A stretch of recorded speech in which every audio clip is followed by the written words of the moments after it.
Hey guys, welcome back. Today we are doing cam followers on an N14. Cam followers right down here. Pretty common problem on an N14. And the front one's leaking really bad, but the other ones are also leaking. I've seen this question posted a lot on different Facebook sites and stuff. You know, how hard is it to do? Can I do it myself? Stuff like that. This happened to be in the shop, so we thought this would be a good time to show this video.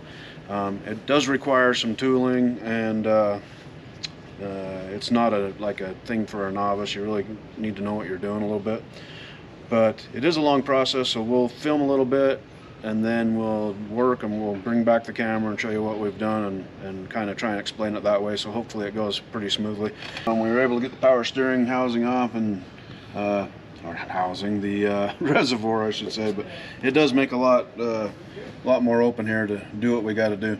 We haven't messed with anything on the side yet other than the fuel pump that was already off because it was leaking, so we pulled it off to have it fixed up. But anyway, what we've done so far is got that off, and then I'll take this camera here and show you.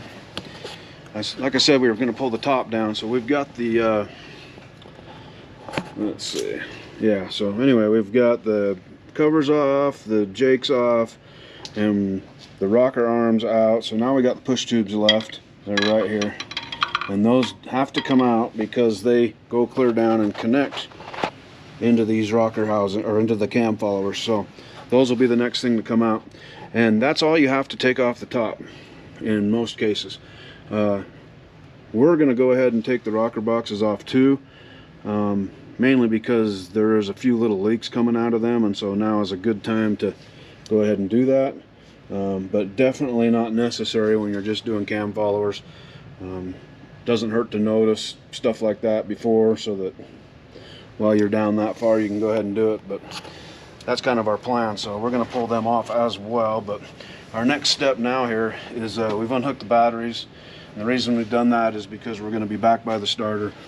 You can pull the starter off, and it does make it more open if you do, but I've done this 100 times without pulling the starter off, and that rocker box will come out of there. Or sorry, cam follower, I keep calling it rocker box, but that will come out of there. So right now we're going to go ahead and get these pulleys off. We'll get the push tubes pulled out, get the pulleys off and the accessory drive out, and then we can access those cam followers, and we'll go to that point. Okay guys, welcome back. We're, like I said, taking this accessory drive off. We got the first pulley off. If you notice, the big nut is still on there. You do not need to remove that to get this pulley off yet. So 6 bolts right there, 9/16 heads, and this sits right here like so. You take those 6 bolts off, this will pop off and allow you a little better access to the other nut. So get that off. This is an 1 5/16, and it generally is extremely tight, and the best way I found to do that is I just get a big extension bar, and I didn't film it, but I just broke it loose. But basically I've got something like that with an 1 5/16 on it. Put the truck in high gear because you're now rolling the motor backwards, and you can use the drive line pressure to the rear end to hold it enough that you can bust this nut loose. And it is pretty tight, so it took this big long wrench to bust it loose. So anyway, you bust that loose. Like I said, you don't need to do this to get the first section off. Okay, so get your first section off so you can see what you're doing. And you're going to get that in a washer, put that aside so you don't lose anything. And then this is actually pressed on, so we have a pusher to push it on, but here's our puller to take it off. I'm just going to line that up in there. I'll get that lined up, and then we'll start to pull that. Alright, so I've got the pulley set up in here, or I shouldn't say pulley, puller, and it's basically what you're looking at. So you got some cross bolts, and then the puller bolt. You want to make sure that this thing is pretty straight because you're obviously pulling it off a shaft.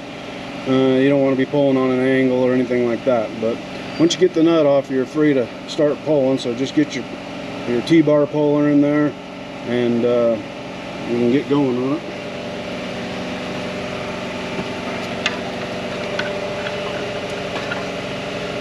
So you just start pulling, and hopefully like that it snaps and starts coming loose. Let me go a few rounds and I'll show you what we got.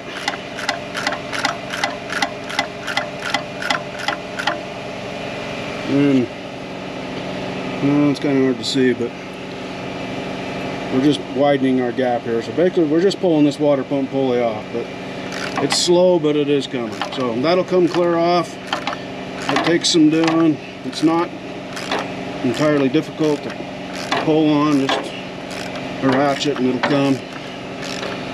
And then we'll move forward to draining the coolant.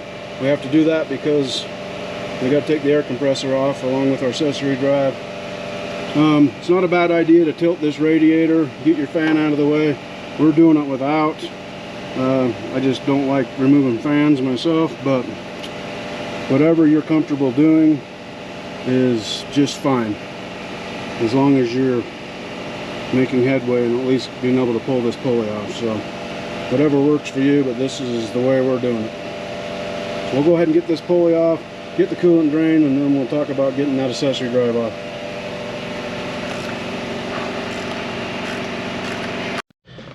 Alright, little update on our project here. We removed the AC compressor. Not really removed, we just kind of pulled it up out of the way. Whatever you want to do. If you want to drain Freon, whatever. We just pulled it up, got the bracket off and out of the way. Then we removed the accessory drive bolts. And I'm not going to say that's easy. This back one is a little tough. It's not as tough as trying to get this compressor off, though, I can tell you that. So I always pull it as a unit. In fact, if we didn't have the fuel pump off, sometimes I pull that with it on there if it'll clear the ECM, just because I find it just as easy to just pull it all off. But for weight, it's probably nice to get the fuel pump off of there. But got the bolts undone, we got the pulleys off the front. Yes, there is timing to this. Coming apart, it's not a big deal. Going back together, it will be, and so you'll want to stick around for that, because we'll show you how to time that so that you get it correct. The timing does not affect the way the motor runs, but it will affect the ability to run the overhead and adjust the valves correctly. So we'll want to make sure we get that timing right. So anyway, we got the bolts out, started to come out. Now we got a little gap here, and I'll attempt to pull this off of here. I'm a little worried about this line maybe being in the way, but we'll see if we can get it out of there without. We did get the coolant drain and all the lines unhooked, so it should just kind of roll out of there like so. There you go, accessory drive and air compressor all in one go. So now we've exposed the put this on the tire here for a second. Cam follower. This is the one that's actually causing some grief. They're all seeping, so we're going to go ahead and do them all. But this one's leaking really bad. So we'll go ahead and get these off of here now that we've got the push tubes out. Those will come right out of there. So we'll get to that point. We'll see what we got for shims under there, and we'll kind of talk about that and what you need to use to go back together. Alright, welcome back. A little update here. As usual, we'll get ahead of ourselves, and we were pulling these off, and we've actually got them off and one back on, and lo and behold, forgot to film anything. So I'll recap what we've done and kind of explain, and we can show you how we do the next one. But got all the followers off. They do have gaskets behind them, or shims I should say. I'm going to talk about these for a second because it varies from motor to motor. So on the back of this new gasket, and you can see it on the old one too, but this one's 42 thousandths. So this is 42 thousandths thick. And why you need to know that is they all need to be the same.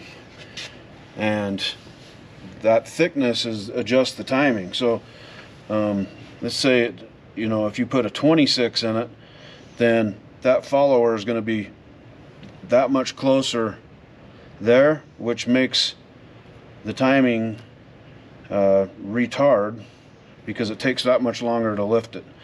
And if you were to put a thicker one, then you'd bring those rollers back out on the top of the thing here, and it would advance the timing. So you can mess probably with it a little bit, but it's important to know that you can't just throw any old one in there. They've got to be what came out.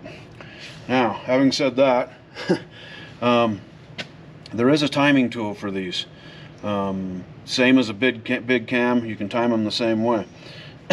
If you do a rebuild and you get a reman rocker box or a reman cam follower box, there's a good chance it's been machined, and so that is not going to be stock spec anymore, and you will probably need the timing tool to get the exact timing for the CPL or engine serial number. When you're doing a job like this, I've just always put back on whatever's there.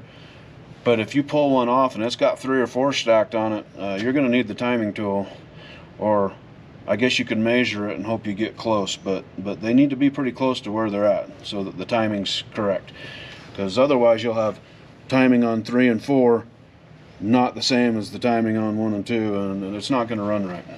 So just know that they're more than just gaskets. They are timing shims, and you need to make sure that you get it correct. So we got them off, got it cleaned up. Good time to inspect the cam. This one's definitely got a little wear, but it's not wore out, it's not flaking, it's not doing anything like that. So what we do is you clean up the surface. Be careful, because there's an oil hole right here that goes right to the cam bushing. So we normally just take a little Scotch-Brite pad and do this by hand and just clean that up. And then this gasket's going to go on here like so. And then you go ahead and put the cam follower back on. And it's pretty tough to get in there sometimes, so you just got to be a little careful, but I'll try and film that as we go. So let me get this cleaned up just a little bit better, and we'll film this second one going back on. Alright, we are back. So got the first one done. So there's the second one going on. Sometimes, so there's dowels right here, and sometimes those will come out with the follower. In fact, a lot of times they come out with the follower. I usually just knock them back out and put them back in the block, because it's easier that way for the gasket to have something to hang on. You can try putting it on the follower. I've had bad luck with that, so this is just how I do it. So I get a little silicone, and I'll say now, don't use hardly anything. It's mainly just to stick the gasket there. Just little dabs, because you put too much on and now you're starting to change the timing again, right? Because you're thickening the gasket. So when I say a little bit, I mean like that. I just do that in a couple spots, 2 or 3 spots, just to keep the gasket from flopping around while I'm trying to put it on.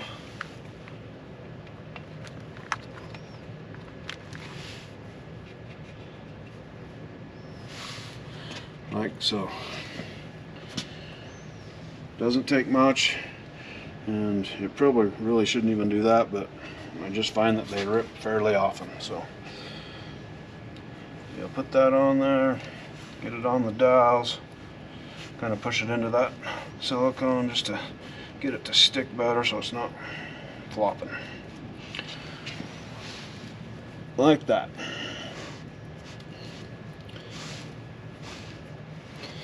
And then just a trick getting it in there. So these rollers have to go up over the top of the cam like so. So you're going to end up going in. You can't go in like this or it just hits. So you have to go in like this, get them to roll up on the cam, and then you can turn it this way. So it's a little bit of a trick, and sometimes you screw the gasket up doing it, but let's see what we can do here.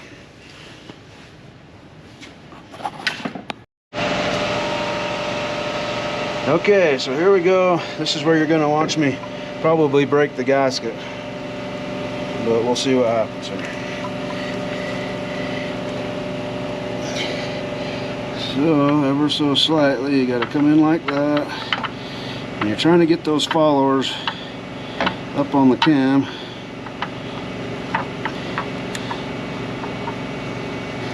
Can't see the back very good. Looks alright. I can already tell that that one right there is holding me up. Come on, baby. See how the gasket starts to move on you? There we go. Now they went over. Now I got some mobility. Pretty sure my gasket's still good, so I just go up onto the dowels. Like so. Like so.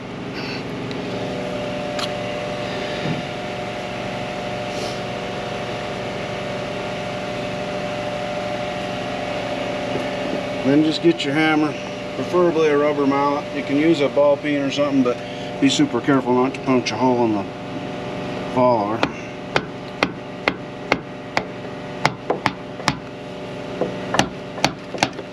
Basically, I'm just seating it on that dowel.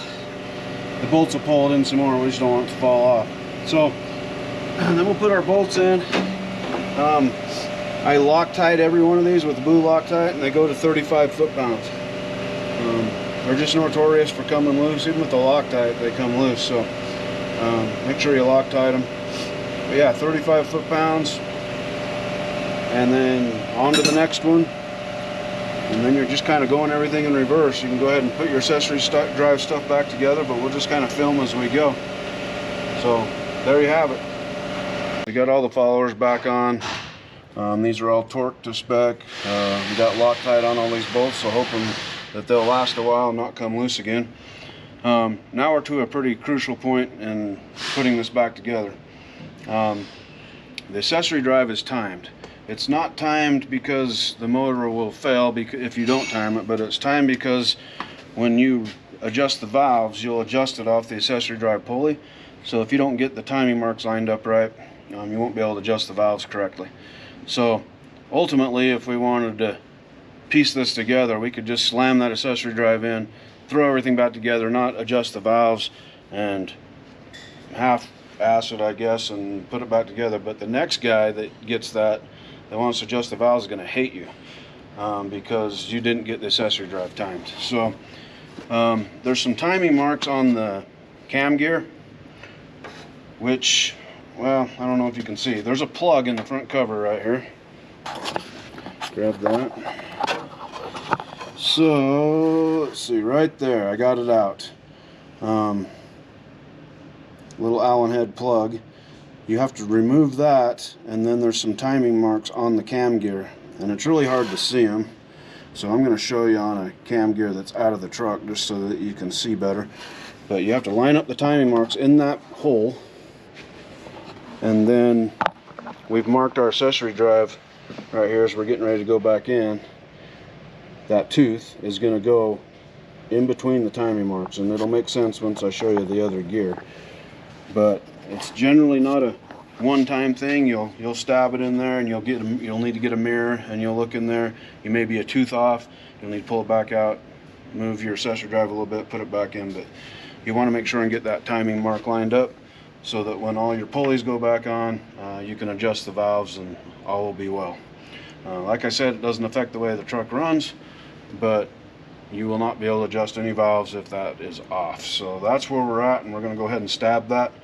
But first I'm going to show you what those marks look like. So we're going to run out back to a junker motor we got that's got a cam gear on it, and I can show you a little easier what those look like. So here we go. Alright guys, I'm out back with a motor here, N14, that we've got that's junk. It's got a hole in the block. Not really usable. But this mark that we're lining up looks like this. So there's two little lines there and there on each tooth, and our accessory drive is going to slide in between those two lines. So that's how we know when it's timed, because our accessory drive will go in between those. Ultimately, the one in the shop is over here, right where our hole is, but you got to turn it, roll it over, get that double line in the hole so you can see it, and then get that timed up. So that's a little easier for you to see, but even when we get it put in there, you're not going to be able to see it meshed, but that's what we're doing. So you want to make sure that your tooth on your accessory drive is in between those two marks, and then you should be good. Show them the hole real quick. Yeah, come and see. We got a hole right there, and yes, sometimes holes are fixable, but when it breaks the pan rail off, you're kind of in trouble there. So Pretty much not usable. These heads are probably maybe okay. This back one's probably hit with a piston, but the cam did get dinged too, so really there's not a whole lot usable here. The pan's bent, so kind of a junk. Be nice if it was something we could rebuild, but just not going to happen with this one. Alright, so we got our accessory drive stabbed. I'm not going to lie, it took 2 or 3 tries, because you're really just kind of a blind hole trying to put that in there. But we got our teeth lined up like I showed you. Important fact here, don't forget the plug. It's got to go back in now. If you put the pulley on, you can't get the plug in, and you won't realize that till you start it up and it has a massive oil leak, and then you're pulling the pulleys back off. So as soon as you get this bolted up and sealed, get your plug in, and then we'll go ahead and put the seal in and just kind of stack her back together, put our pulleys on. But I'll show you the puller for that. But we'll go ahead and get this bolted up, and like I said earlier in the video, we're going to pull these rocker boxes off and reseal them too, so we got a little bit to go, but we're going to get this side put on, and then we'll go to that. So stay tuned, be back in a minute. So we got this all timed up. Now we're putting the pulleys on the front. We got a seal put in the front. We just got a little installer like so, and you just tap that in with a ball peen. It goes in pretty easy. So where we're at now is pulling this pulley on. So if you remember, we had to put like a T-bar type pulley to get it off, or a puller, and so this is the tool to push that on with. And so there's an inner part, and it threads onto the shaft, and then we'll just start turning this and it'll suck that in. A couple big things to remember is, remind you of the plug to put in, because this pulley covers that plug up for our timing. So make sure you get that in before you start going, and just make sure you get it lined up with the pin. I don't know if you can see that right in there, but make sure that pin slot's lined up, because you can actually pull it right over that pin if it's in the wrong spot, and then you ruin everything. So make sure it's lined up. But you just get 1.5 inch, and it's a little bit of takes a little bit of time, but you just start sucking it in and it'll pull in there. So, and then we'll be in time so that we can run our overhead and everything's going to work good. One thing I'd say probably, and this is just from experience, make sure your belts are moved clear over, because if they're here in your way, you'll get one smashed right here, and then you'll have to pull the pulley back off, because it will not come out of there. Obviously I've done that, if I know to say it, but yeah, just be careful what's in there so you don't smash anything up. We'll get this pulled on, we'll bolt up the other section, get our belts on. The only thing we got left is the fuel pump, and then we're going to adjust the valves, and we'll video that as well, and hopefully we'll be ready to go.